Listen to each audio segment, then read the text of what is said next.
தேவனுடைய பரிசுத்த நாமத்திற்கு மகிமை உண்டாவதாக. இன்று நாம் தியானத்துக்கு எடுத்துக்கொள்ள இருக்கிறதான வேத வசனம் யாக்கோபின் புஸ்தகம் 1ஆம் அதிகாரம் 15ஆம் வசனம். இச்சையானது கர்ப்பந்தரித்து பாவத்தை பிறப்பிக்கும். ஆமேன். ஒரு மனிதரின் ஆசை இச்சையாக மாறி பின்பு பாவமாக உருவெடுத்து கடைசியாக மரணம் சம்பவிக்கிறது. இவை சரீரத்திலும் சரி ஆத்மாவிலும் சரி. உதாரணமாக ஆதாம் ஏவாள் கனியை சாப்பிட்டதினால் ஆத்மாவில் மரணம் சம்பவித்து விடுகிறது. யோபு என்ற பக்தன் தன் கண்களோடு உடன்படிக்கை செய்கிறான். ஏனென்றால் பாவத்திற்கு விலகி ஜீவிக்கவே.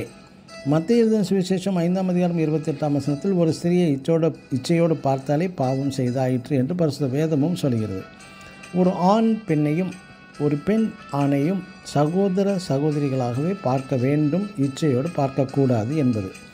ஆதியாகமம் புஸ்தகம் 39ஆம் அதிகாரம் 7ஆம் வசனத்தில் போத்திபாரின் மனைவி யோசேப்பை இச்சையோடு பார்த்தது மட்டுமல்ல, துணிகரமாக பாவம் செய்ய ஓடுகிறார். ஒரு ஆணையோ ஒரு பெண்ணையோ பார்ப்பது பேசுவது என்பது தவறு அல்ல.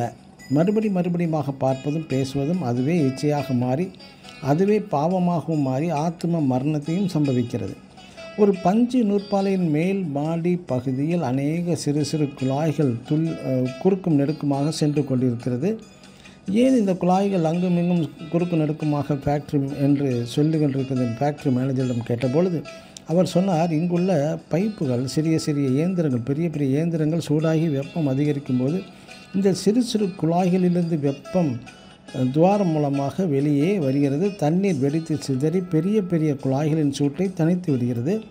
வெப்பம் அபாயகுறிக்கு மேல் ஆனதும் தண்ணீர் வெடித்து சிதறி வெப்பத்தின் அளவை தணித்தும் விடுகிறது. சோதம் குமாராவின் பாவம் அதிகரித்து தேவ சமூகம் எட்டியதாக பரிசுத்த வேதம் சொல்லுகிறது. பூர்ணமாக்கப்பட்ட பாவத்தின் மூலம் அந்த பட்டணமே அழிக்கப்பட்டு விட்டது. அதேபோல் இன்றும் அநேக விசுவாசிகளும் சரி ஊழியர்களும் சரி அவர்களது பாவம் பூர்ணமாகிவிட்டதும் காலத்திற்கு முன்பே இளம் வயதிலே அநேகர் மறித்தும் விடுகிறார்கள். எனக்கு அன்பான தேவனுடைய பிள்ளைகளே, பாவம் உருவாக காரணமாய் இருக்கிற எந்த ஒரு இச்சையான ஒன்றையும் அனுமதிக்காமல் கண்களோடு உடன்படிக்கை செய்வோமாக. ஆமேன். God bless you.